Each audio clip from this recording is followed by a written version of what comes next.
मैं प्रेस के साथियों का धन्यवाद देता हूं। साथ ही साथ समाजवादी पार्टी के हमारे अयोध्या के सभी नेताओं का भी धन्यवाद देता हूं। और अयोध्या को लेकर के कोई पहली बार समाजवादी लोग प्रश्न नहीं कर रहे हैं। इससे पूर्व में भी समय समय पर जब किसान आए, व्यापारी आए और हमारे गरीब जिनके साथ अन्याय हुआ उस समय आए, तो हम लोगों ने समय समय पर प्रेस के माध्यम से सरकार को जानकारी देने का काम किया। लेकिन सरकार सुनने वाली नहीं है। और जो कुछ समाजवादियों ने जिस समय रखा, सरकार ने कोई कार्रवाई उस पर नहीं की। और उसका परिणाम यह है कि अधिकारी और भारतीय जनता पार्टी के लोग मिलकर के लूट में लग गए हैं। और जहां लूट होगी वहां विकास नहीं होगा। जहां लूट होगी वहां विकास नहीं होगा। और हम अपनी पार्टी के नेताओं का धन्यवाद देते हैं कि अयोध्या का काला चिट्ठा लूट का जो उन्होंने आज बताया है, वो जानकारी दी है, ये केवल अयोध्या का नहीं है। अगर अयोध्या जैसी पावन धरती पर ये भारतीय जनता पार्टी के लूट कर सकते हैं, तो आप सोचिए उत्तर प्रदेश में और जिलों में कितनी लूट हो रही होगी। अयोध्या जैसी पावन धरती पर जो किसान स्वयं ऐसे अच्छे कार्य के लिए जमीन देना चाहते थे, जिस समय मांग थी कि सर्किट रेट बढ़ाया जाए, इनको मुआवजा दिया जाए, सरकार ने किसानों को कहीं मुआवजा नहीं दिया जो उनकी मांग थी उसके अनुसार। लेकिन जब गरीब किसान भोले भाले लोगों से जमीन ले ली, जब दूसरे लोगों के पास जमीन पहुंच गई और अपने लोगों के पास उनके जमीन पहुंच गई, उसके बाद अयोध्या का सर्किट रेट से लेकर के सब बढ़ा दिया गया। क्या ये राजस्व की क्षति नहीं है? और मुझे खुशी है इस बात की कि तमाम भारतीय जनता पार्टी के पदाधिकारियों की सूची और अधिकारियों ने जिन्होंने जमीन ली है, उनकी रजिस्ट्रियों की कॉपी हमें दी है। ये रजिस्ट्रियों की कॉपी है। और यही नहीं है, बहुत बड़ी संख्या में फाइल में हैं ये सब। केवल यही लूट नहीं हुई, सेना जैसी जो डिफेंस है, उस डिफेंस के जमीन से कोई छेड़खानी नहीं करता। कभी इस डिफेंस की जमीन की तरफ कोई नहीं देखता। और जहां पर फायरिंग रेंज थी, जहां पर आर्टिलरी या और अभ्यास के लिए इस्तेमाल जमीन होती थी, उस जमीन को भी इन्होंने भारतीय जनता पार्टी के लोगों ने बेच दिया। और अपनी हार के कारण जनता को दुख देने के लिए, जनता को परेशान करने के लिए रेलवे अलाइनमेंट भी बदल दिया। जो अलाइनमेंट पहले था उसमें किसी गरीब की ज्यादा जमीन नहीं जा रही थी, किसी का कारोबार नहीं खत्म हो रहा था। लेकिन जानबूझ करके भारतीय जनता पार्टी ने कि अब चुनाव हार गए हैं, सरकार उनकी है, तो हम रेलवे का भी अलाइनमेंट बदल देंगे। और रेलवे का अलाइनमेंट भी बदलने के काम चल रहा है, जिससे कि गरीबों की जमीन वो छीन ले, घर मकान जो सदियों से रह रहे हैं, जो कारोबार कर रहे हैं, उनका छीन ले। तो ये तो अयोध्या केवल एक जिला है। इसी तरह पूरे प्रदेश में हर जिले में भारतीय जनता पार्टी लूट मचा रही है। तो क्या है जीरो टॉलरेंस उनका करप्शन के लिए?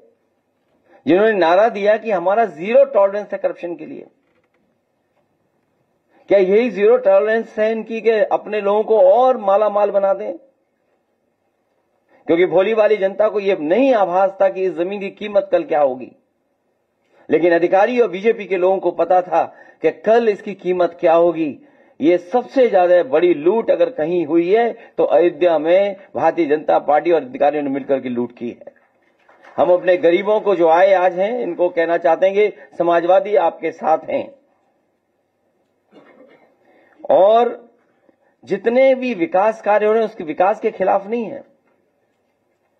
अयोध्या वर्ल्ड क्लास सिटी बने, अयोध्या के पास और अयोध्या के आसपास वर्ल्ड क्लास इंफ्रास्ट्रक्चर हो। हालांकि उसके लिए दिमाग चाहिए होता है। अगर वर्ल्ड क्लास इंफ्रास्ट्रक्चर और वर्ल्ड क्लास सिटी बनाने के लिए हम अपने अयोध्या वासियों को भरोसा दिलाते हैं कि 2 साल के बाद जब सरकार समाजवादियों की आएगी, अयोध्या को वर्ल्ड क्लास सिटी और किसी भी हमारे गरीब किसान उसका नुकसान नहीं होने दिया जाएगा, उनकी ज्यादा से ज्यादा भरपाई की जाएगी। और अगर सर्किल रेट भी हमें बढ़ा करके अगर अयोध्या वासियों को मुआवजा देना पड़ा तो सर्किल रेट बढ़ा करके उनको मुआवजा दे करके उनके घर परिवार में भी खुशहाली लाने का काम करेंगे। चाहे ओवरब्रिज हो या जो प्राइवेट बिल्डर्स को जमीन दी जा रही है, महर्षि योगी जी के नाम पर जो ट्रस्ट था उसमें भी कुछ अधिकारी लोग घुस गए हैं, पता लगा है, केवल इसलिए कि उन्हें पता है कि उसकी कीमत कल क्या होगी। तो एक तरफ तो जहां ये लूट मची उत्तर प्रदेश में, वहीं अन्याय की सब सीमा टूट गई हैं। अभी हमें सुल्तानपुर के परिवार के सदस्य मिले जिनके बेटा इंजीनियर। कोई कल्पना कर सकता है आज के समय पर कि मुंह पर टेप लगा दिया जाए, हाथ पैर बांध दिए जाएं और पीट पीट करके उसकी जान ले ली जाए? क्या ये सुल्तानपुर की पहली घटना थी? इससे पहले भी इसी तरह की घटना हुई थी। अगर आपको याद हो कि भारतीय जनता पार्टी से संबंधित रखने वाले ने एक हत्या की थी वहीं पर सुल्तानपुर में। और अभी जो झूठी कहानी पढ़ी जा रही है इनकाउंटर को लेकर के, कोई ऐसा व्यक्ति नहीं है जो न जानता हो कि भारतीय जनता पार्टी की सरकार में झूठे इनकाउंटर हो रहे हैं, हत्या की जा रही है। जो मंगेश यादव की हत्या हुई है, गांव से लेकर के आसपास के लोग जानते हैं कि पुलिस रात में आई थी, उठा ले गई, पुलिस उठा करके ले गई एसटीएफ। और सोचिए आप कैसी कहानी गढ़ी गई कि उसके पास नया बैग था, अमेरिकन टूरिस्ट बैग बताया गया, और जब बैग खोला गया तो उसमें भी कपड़े नए मिले शोरूम से खरीदे हुए। और जो मोटरसाइकिल मिली, सुनने में आ रहा है कि जो मोटरसाइकिल जिसकी चोरी हुई थी कई दिनों बाद एफआईआर लिखी गई, और उसके घर परिवार के लोगों के मां का इनको दर्द समझ में नहीं आ रहा, बहन के आंसू नहीं समझ में आ रहे हैं। और सोचिए कैसा दिमाग इनका, सरकार ने कैसी होशियारी दिखाई कि चप्पल में इनकाउंटर कर दिया। बताइए आप कैसा दिमाग है इन लोगों का, क्या होशियारी दिखाई। कौन नई तस्वीर देख करके बता सकता है कि यह झूठा इनकाउंटर हुआ था? और यह पहला झूठा इनकाउंटर नहीं है यूपी का, तमाम इनकाउंटरों पे उंगली उठी है। जिस समय पहला इनकाउंटर नोएडा में जिम इंस्पेक्टर को हुआ था, उस समय भी हम लोगों ने कहा था कि पुलिस वालों ने लूटने के लिए, दबाव बनाने के लिए हत्या का प्रयास किया है, और उस समय भी कार्रवाई नहीं हुई है। अभी तक जितनी भी हत्याएं हुई हैं या इनकाउंटर हुए हैं, सबसे ज्यादा पीड़ित परिवार के लोगों की हत्या की है सरकार ने। हम लोग न्याय दिलाने के लिए सदन से लेकर के और संघर्ष के बीच में भी जाना पड़ेगा, तो समाजवादी लोग पीछे नहीं रह सकते। और भाजपा ने तो इतने इनकाउंटर किए, उत्तर प्रदेश को फर्जी इनकाउंटर की राजधानी बना दी इन्होंने। फर्जी इनकाउंटर की राजधानी बनकर के।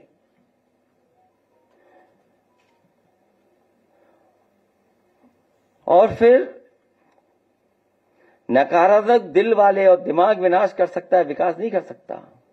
जिसकी सोच नकारात्मक हो और जिसका दिल और दिमाग नकारात्मक हो, वो विनाश ही कर सकता है, विकास नहीं कर सकता।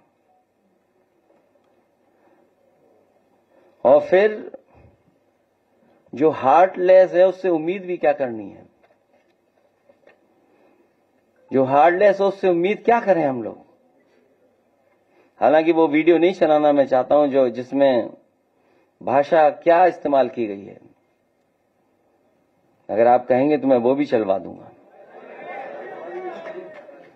हालांकि वो उचित नहीं है, अनपार्लियामेंट्री वर्ड्स हैं उसमें।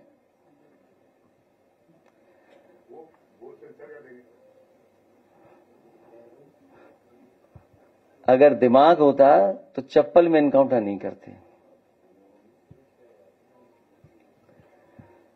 इसलिए जहां ये सरकार लूट कर रही है वहीं एनकाउंटर करके डराना चाहती है और केवल बदनाम करने के लिए जानबूझ करके ढूंढ ढूंढ करके कि कौन है, किसको एनकाउंटर किया जाए, वो भी अधिकारी बैठ करके रणनीति बनाते हैं। सोचो, जो रात भर बैठ करके रणनीति बनाएंगे उनसे क्या उम्मीद करोगे न्याय की? आप रणनीति इसी बात की बनाते हो कि हत्या करनी है, वो हत्या में न पकड़े जाएं, तुमसे उम्मीद क्या करोगे आप? केवल फेक इनकाउंटर नहीं, बल्कि संविधान ने जो अधिकार दिए हैं उन अधिकारों को ये सरकार छीन रही है। 69,000 वाले बच्चे कितना आंदोलन कर रहे हैं, सोचिए, कोई कल्पना कर सकता है? लेकिन ऐसी साजिश, षड्यंत्र कि दोनों को भिड़ा दो, आप दोनों को भिड़ा दो। इसलिए भाजपा किसी की सगी नहीं है, न इनकी न उनकी। भाजपा किसी की सगी नहीं हो सकती, केवल उन्हें अपना स्वार्थ सिद्ध होना चाहिए। इसलिए जहां लूट की गई है उसके कागज आए हैं। मैं तो लीडर ऑपोजिशन से दोनों सदनों में कहूंगा कि बाकायदा पूरी सूची सदन में दी जाएगी और समय आने पर कि हम लोग कैसे आगे बढ़ें उस पर भी हम लोग काम करेंगे। क्योंकि अभी कुछ नाम आए हैं तस्वीरों के साथ, अभी बहुत सारे नाम आना बाकी हैं, जिसमें बहुत जिम्मेदार अधिकारी भी हैं और भारतीय जनता पार्टी के बड़े बड़े नेता और पदाधिकारी भी हैं।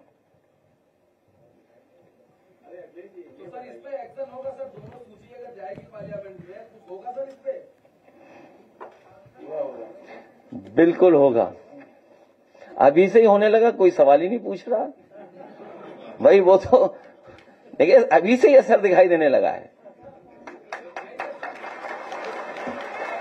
और कौन नहीं जानता है, यहां जितने लोग बैठे हैं, मार्केट वैल्यू क्या है, सर्किट रेट कब बढ़ाया गया, ये तो कम से कम आपको भी पूछना चाहिए कि जब गरीब से जमीन ली जा रही थी उस समय सर्किट रेट क्यों नहीं बढ़ाया गया? कम से कम गरीब के घर में 2 पैसे ज्यादा आ जाते। लेकिन आप कारोबार करवाना चाहते थे, अपने लोगों को लाभ पहुंचाना चाहते थे। 17 से बंद है। अखिलेश जी, आज की जो जिस तरीके से सीटें आई है और पीडीए के लोगों का जो जिस तरीके से यहाँ पे शोषण हो रहा है, अभी आप देखिए भारी वाले मामले में जिस तरीके से योगी जी ने कहा था विधानसभा में सिर्फ 2 लोगों को हाईलाइट किया जाता है पीडीए के और बाकी लोगों के नाम छुपा दिए जाते हैं। ऐसे में आप किस तरह काउंटर करेंगे इन सब बातों को लेकर? नहीं, इससे भी महत्वपूर्ण ये है कि जो रजिस्ट्रियों की हमें कॉपी दी गई है इसमें सबकी फोटो लगी हुई है, उनके परिवार के लोगों के रिश्तेदारों की भी फोटो है।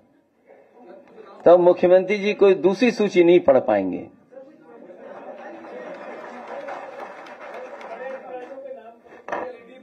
ये तो मैं समझता हूं, आप पत्रकार साथी हैं, आप भी खोजबीन में माहिर हैं, मुझे उम्मीद है इसके बाद आप खोजबीन करेंगे और तमाम अधिकारी और तमाम भारतीय जनता पार्टी के नेताओं के आप भी निकालेंगे नाम और अखबारों में फ्रंट पेज पे छापेंगे आप। कम से कम हमारे कैमरामैन तो अच्छे हैं, जो हम बोलते हैं वही चल जाता है, लेकिन लिखने वाले थोड़ा बहुत कंजूसी करते हैं।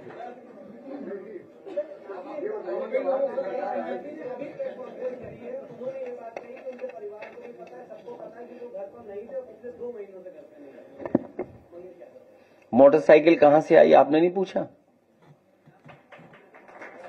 वो बैग जो अमेरिकन एक्सप्रेस का नया दिखाई दे रहा है वो कहां मिला? कम से कम इतना तो दिमाग रखते कि चप्पल पहन करके खून बहते हुए तस्वीर न खिंचवाते। और फिर आप खुद स्वीकार कर रहे हैं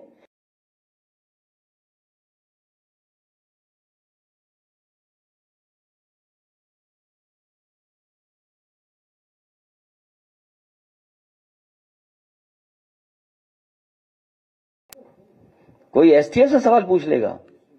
ये स्पेशल टास्क फोर्स है, कुछ लोगों ने फिल फॉर्म कुछ और भी बनाया है। क्या आप सवाल पूछ लोगे? नहीं पूछ पाओगे। सवाल ये कि मुख्यमंत्री ने कहा है कि सपा और अखिलेश यादव अपराधियों में भी जात और पीढ़ी ढूंढ रहे हैं, क्या कहेंगे अभी ताजा बयान में? मठाधीश और माफिया में कोई ज्यादा फर्क नहीं होता।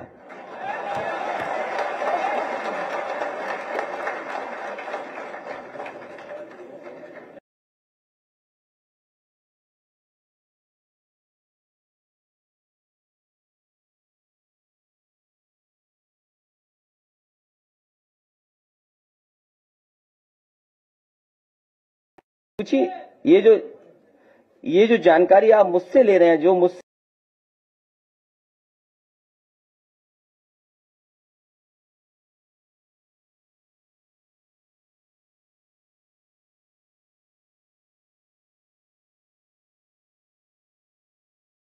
हुआ कि नहीं हुआ,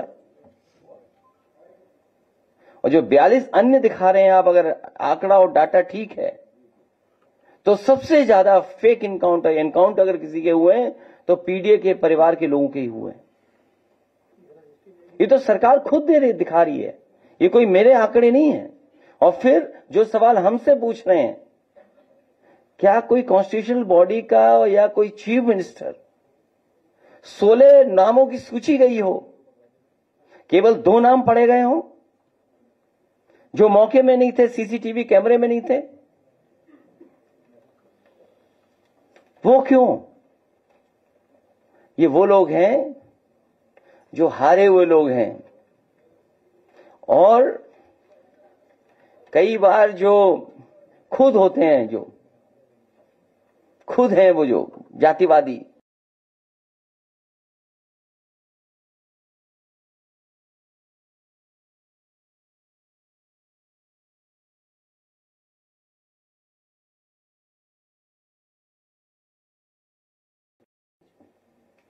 जम्मू कश्मीर देखिएगा और महाराष्ट्र देखिए, सब हारने जा रहे हैं। जम्मू कश्मीर से मल्लिकार्जुन खड़गे जी ने कल ये बात कही, अगर 20 सीटें और आ जाती तो 4 पटाखे वाले जेल चले जाते।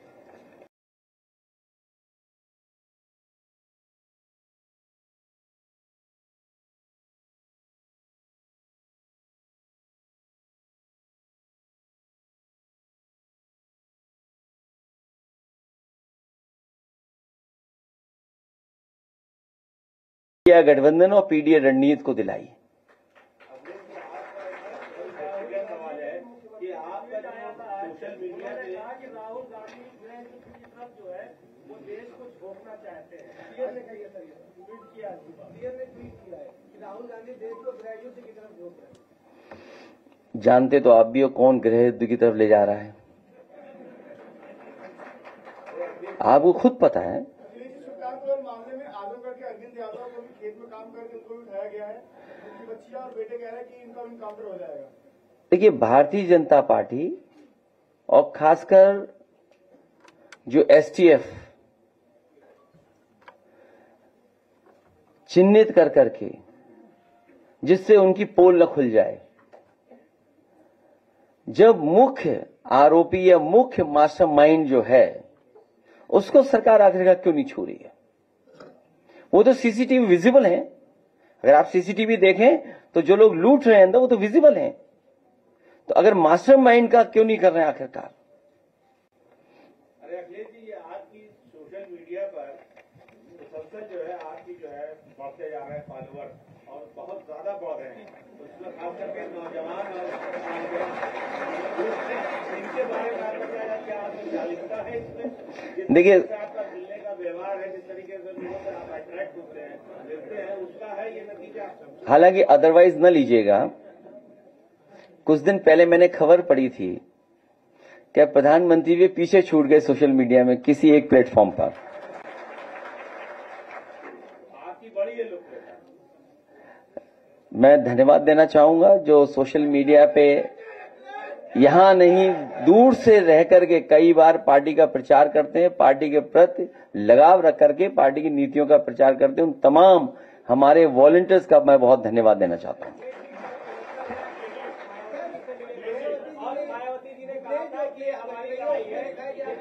कम से कम ये तो जरूर ढूंढना जो रजिस्ट्रियां हमने दिखाई हैं, या बताया नहीं केवल दिखाया आपको, इसमें पीडीए का कोई है भी कि नहीं है?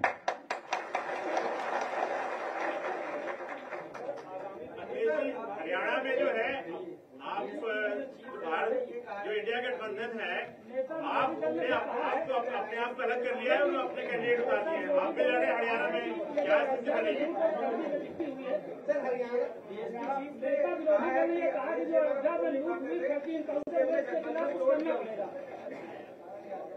समय पर होगा सब।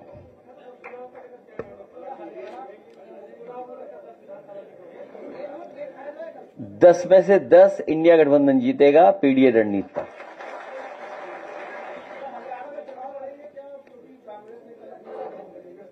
मैंने अपने पार्टी की तरफ से भी कहा है कि सवाल सीट का नहीं, सवाल जीत का है।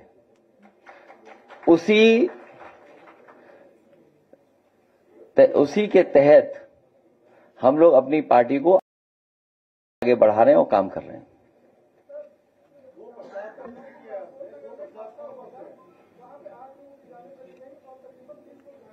कहां पर?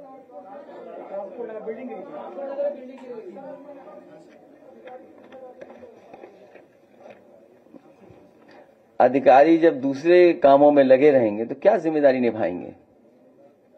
उन्हें तो केवल परेशान करना है। जो अथॉरिटीज है उनकी जिम्मेदारी है कि समय समय पर देखें कौन सी बिल्डिंग जर्जर है, वो आखिरकार अथॉरिटीज क्या कर रही हैं और जिसके कारण जान जा रही है।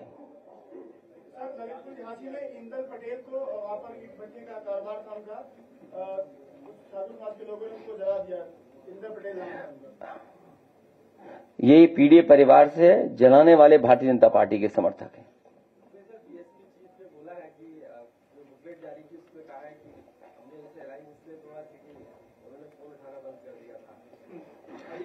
उन्होंने भी लगाया था जो नए आपके सहयोगी थे वो अपना दल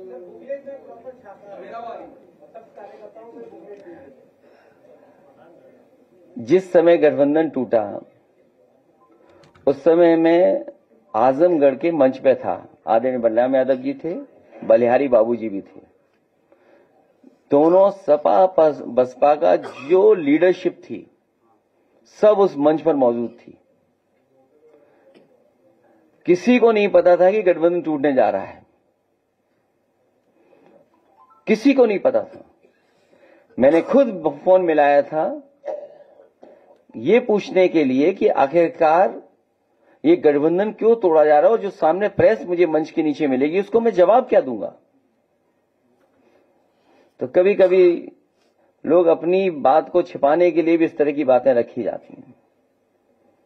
अखिलेश जी, जिस प्रकार से आप आरोप लगा रहे हैं कि इस सरकार में कानून व्यवस्था गड़बड़ा गई है और पीडीए के लोगों को मारा जा रहा है, क्या इस मुख्यमंत्री का इकबाल खत्म हो चुका है? कोई हनक अब नहीं रह गई क्या सरकार की? ये मुझसे क्यों पूछ रहे हो? तुम खुद जानते हो ये बात। नहीं, जब ये सवाल आपके मन में आया तो इसका मतलब आप खुद जानते हो कि मुख्यमंत्री का सब कुछ खत्म हो गया, वो गुस्से में घूम रहे हैं। अच्छा, अगर कुछ अच्छा किया होता तो यूपी जीतते। और उन्हीं की नाकामी से देखिएगा हरियाणा हार रहे हैं, उसके बाद जम्मू कश्मीर, महाराष्ट्र भी हारेंगे। इलेक्शन की तैयारी तो बड़ी तगड़ी कर ली है, हर जगह प्रोजेक्ट क्या तगड़ी की है? बीएलओ हटा दो, ये कोई तैयारी है? डीएम अपना पोस्ट कर दो, अपना पुलिस कप्तान जो कहने मानता रहे उसको पोस्ट कर दो, ये तैयारी बोलेंगे आप देखिएगा मिल्कीपुर वाले कैसे भारतीय जनता पार्टी को दोबारा हरा करके भेजते हैं। और केवल मिल्कीपुर नहीं, जनता इंतजार कर रही है 27 का। बहुत बहुत धन्यवाद।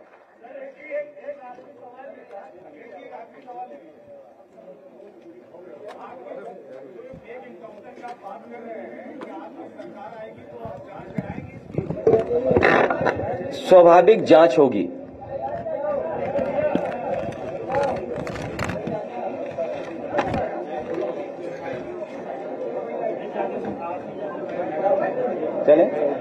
चलिए आइए। कहां पहुंच गया?